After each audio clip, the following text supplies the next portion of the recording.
이번 동영상은 상자 안의 전자들에 대한 네 번째 마지막 동영상입니다. 자, 지금까지 우리는 상자가 주어져 있을 때 이 상자에서 전자가 얼만큼 있을지에 대해서 다루어 보았고요. 그래서 다음과 같은 어떤 시스템이 있을 때 그 전자의 수가 얼마이다 라는 것을 구하는 것까지는 할 수가 있었습니다.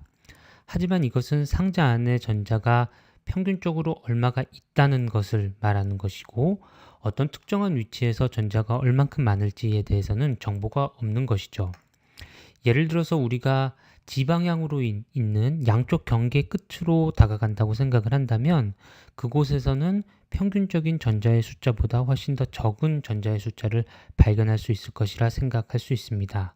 반대로 우리가 지방향으로 이 시스템의 가운데 쪽으로 간다면, 결국 2분의 LG로 가게 된다면 더 많은 전자를 발견할 것이라는 걸 예상을 할 수 있습니다.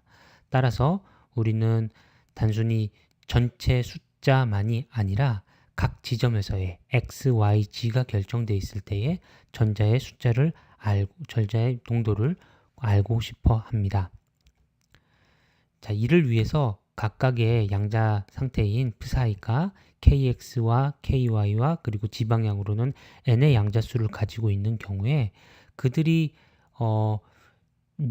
전자 밀도에 기여하는 바는 바로 파동함수의 제곱으로 나타나게 된다라는 사실을 주목을 하면 되겠습니다.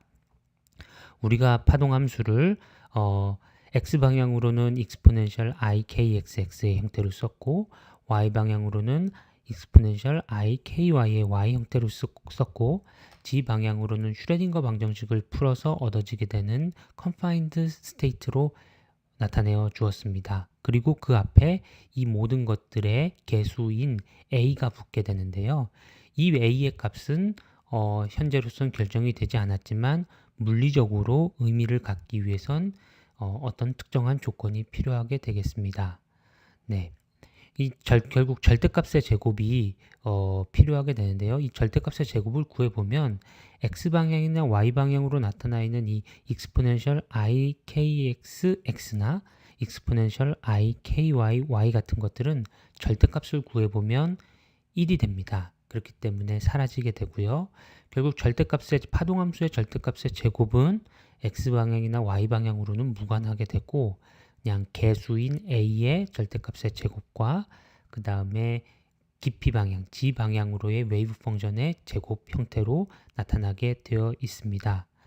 하지만 우리는 그 물리적인 조건으로부터 이 파동함수의 제곱된 값을 전 공간에 대해서 적분을 하게 되면 그 값이 1이 되도록 정규화를 해야 된다는 사실을 알고 있기 때문에 x나 y 방향으로의 적분은 여기서는 전혀 의존성이 없기 때문에 그저 lx와 ly를 주게 되고요.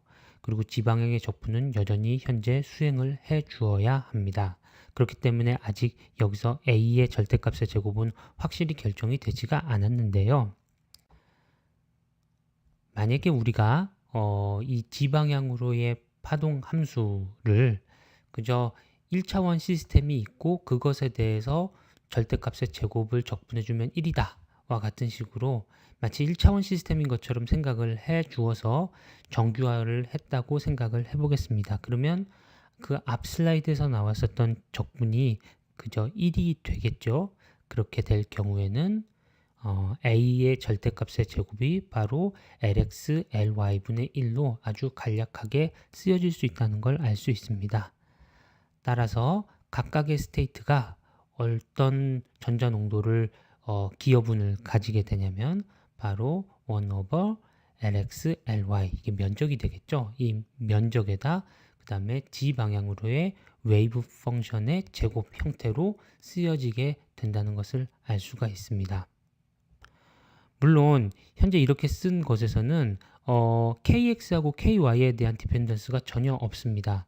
따라서 만약에 우리가 어떤 n값, 서브밴드 인덱스인 n값만 주어지게 된다면 이 서브밴드 n에 해당하는 모든 스테이트들은 다 동일한 전자 농도를 가지고 있구나, 기여를 하게 되는구나 라는 것을 알 수가 있습니다. 하지만 조심하셔야 될 것은 이것은 늘 성립하는 조건은 아니고요. 우리가 생각하고 있는 이 밴드의 모형이 간단하기 때문에 얻어지게 되는 어떤 보너스 같은 것이라고 생각해 주십시오. 자, 앞서까지는 아주 일반적인 이야기였는데 이것을 인피니트 포텐셜 웰 프로블럼으로 적용을 해서 그래서 G 방향으로의 웨이브 펑션을 알 수 있다고 생각을 해보도록 하겠습니다. 이 경우에는 psi G, n, n이라는 양자수를 가지고 있는 G 방향 웨이브 펑션이 바로 사인 함수로 나타나게 되고요. 그다음에 그 앞에 a가 붙게 됩니다. 지금까지는 우린 이 G방향의 A 값에 대해서 별로 신경을 쓰지 않았지만 이제는 이 값이 중요한 의미를 가지게 되겠고요. 바로 이 함수를 절대값을 취해서 제곱을 구한 후 G방향에 대해서 적분을 했을 때 값이 1이 나와야 합니다. 이 조건을 가지고 계산을 해보면 다음과 같은 형태로 G방향의 A 값이 나타난다는 것을 손쉽게 아실 수가 있고요. 이러한 조건을 모두 다 고려를 할 때 만약에 어떤 n번째 서브밴드에 속해 있는 하나의 스테이트가 다 차 있다고 생각을 한다면 페르미-디락 디스트리뷰션이 1이라고 생각을 한다면 스핀당 기여하는 전자의 밀도는 다음과 같이 쓰여질 수 있겠습니다. 이 앞에 붙은 2는 스핀에서 주로 나오는 것 같지만 여기서는 스핀 때문에 나오는 숫자는 아니고요. 스핀에 대한 숫자는 따로 고려해 주어야 되고요. 분모에 나타나게 되는 LX, LY, LZ 요 세 개를 곱하면 뭐가 될까요? 전체 볼륨이 되겠죠. 예, 시스템의 전체 볼륨이 나오게 되고 그리고 사인의 제곱에 오직 G방향의 함수가 되겠습니다. 높은 n 값을 가지고 있는 경우에는 이 값이 좀 더 이렇게 왔다 갔다 할 것이고요. 낮은 n 값을 가지고 있을 경우에는 훨씬 더 천천히 바뀌는 그런 함수가 될 것이라 생각할 수 있습니다. 자, 이것은 n번째 서브밴드에 대한 것이었기 때문에 전체에 대한 기여분은 이 각각에 대해서 더해주는데요.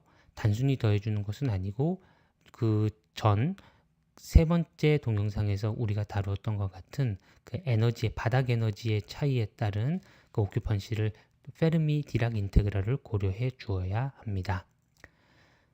자, 그래서 매트랩 예를 한번 볼까요? 이 페이지는 별다른 것은 없고요. 그전과 똑같은 것을 편의를 위해서 그냥 붙여 놓았고 이번에는 nmax를 너무 크지 않게 한 10 정도로만 설정을 해 주었습니다. 그 외에는 다 동일하고요. 이제 전자 농도를 실제로 구해보려고 하는데 붉은색으로 표시한 부분이 제가 새롭게 도입한 부분입니다. G방향으로의 그 위치를 나타내기 위해서 G방향을 50개로 이렇게 구간으로 나누어 주었고요. 그래서 그것을 나타내는 위치 함수를 G라고 표시를 했습니다. 뭐 50개가 아니라 몇 개라도 관계없고요. 그냥 단순히 그림을 그리기 위한 목적입니다. 우리는 실제로는 이산화를 하지 않고 어널리틱한 솔루션을 그저 적분을 하는 것이기 때문에 이것이 실제로 계산 결과를 바꾸지는 않게 되어 있습니다. 그래서 전자를 처음에 ng개만큼의 엔트리를 가지고 있는 제로 벡터, 널 벡터로 설정을 한 후에 각각의 서브밴드에 대한 포문을 돌면서 토탈 넘버에다 서브밴드 넘버를 구해주는 이것까지의 작업을 한 후 그 서브밴드 넘버가 각각의 G 포지션에서는 어떤 형태를 가지고 있는지를 바로 이 가장 밑에 나오는 붉은색 표시로 나타내고 있습니다. 2 나누기 LX, LI, LG 곱하기 사인의 제곱항으로 나타내는 이 부분이 바로 주어진 서브밴드 넘버가 각각의 점들에 어떻게 배분이 되는가를 나타내는 함수고요. 매트랩에 익숙하지 않으신 분들은 여기에서 그 사인 뒤에 붙어 있는 점 그리고 꺽쇠라고 해야 되나요? 이걸 보고 약간 의아해 하실 것입니다. 보통은 이게 이제 제곱의 형태인데 점을 붙인 것이 익숙하지 않으신 분들은 매트랩에서 다루는 양들이 매트릭스나 벡터라는 벡터 같은 값을 다룬다는 것에 주목해 주십시오. 이렇게 점을 붙여 가지고 어떤 연산자를 수행을 하게 되면 그것을 마치 컴포넌트 와이즈하게 수행하라는 뜻입니다. 결국 여기서는 G라는 벡터를 가지고 사인을 취해 주었기 때문에 여기까지 사인까지 취한 이 상태도 ng,1짜리 매트릭스가 되게 되는데요. 이것을 단순히 두 번 곱한다고 하면 차원이 맞지 않습니다. 대신 각각의 컴포넌트를 취해서 그것을 제곱을 해서 그것을 원래 있던 자리에 그대로 대입하는 이런 함수가 바로 점을 찍고 꺽쇠가 되겠습니다. 이것은 뭐 매트랩의 특징적인 것이고요. 다른 언어로 구현하실 때는 이런 것을 신경 쓰지 않으셔도 될 것 같습니다. 자, 이렇게 해서 얻어진 전체 전자 농도를, 그러니까 지방형 전자 농도를 한번 그려보도록 하겠습니다. 가장 마지막 줄에서 G가 미터 단위를 가지고 있기 때문에 10의 -9승으로 나누어져서 나노미터 스케일로 바꾸어 주고요.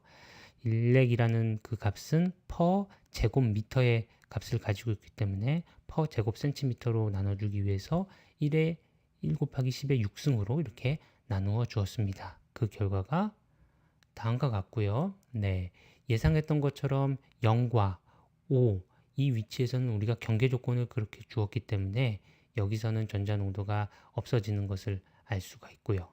그렇지 않은 나머지 부분에서는 예쁜 부드러운 커브를 나타내고 있는 것을 알 수가 있습니다.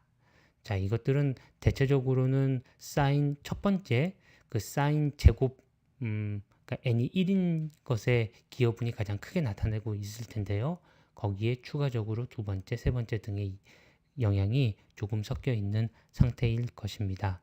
여러분이 직접 확인을 해보시는 방법은 nmax의 값을 1에서부터 조금씩 늘려가면서 결과가 어떻게 바뀌는지를 확인해 보실 수 있을 것 같습니다.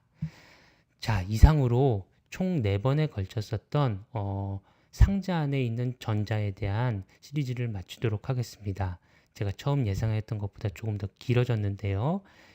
그래서 이렇게 얻어진 이 정보를 바탕으로 해서 우리는 다음부터는 슈레딩거 포화송 솔버를 다루도록 하겠습니다.